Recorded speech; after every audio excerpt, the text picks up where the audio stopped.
And the divine intervention which comes in Akhirul Zaman will come at the end of a repeat performance of the encounter between truth and falsehood, between Musa alayhi salam and Firawn. Musa alayhi salam didn't have any nuclear weapons, he didn't have any helicopter gunships, he didn't have all the arms that NATO has. No. Firawn was armed to the teeth, and at the end of that encounter, when those who have power in the world would be armed to the teeth and would be waging war on Islam, as Firawn was waging war, at the end of that encounter, truth will triumph.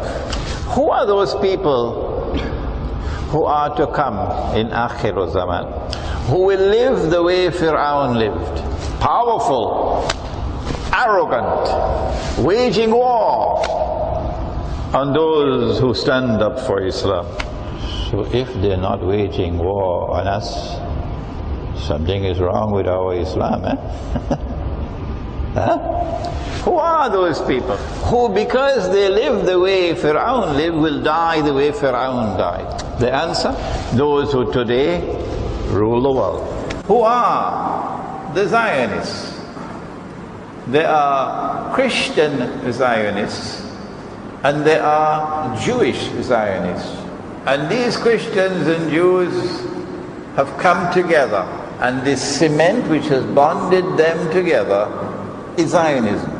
And we have on several occasions attempted to explain this verse of the Quran. If you have heard it before and you have not gone to others to teach it to others, then do please listen to it again, because this is what you're supposed to do.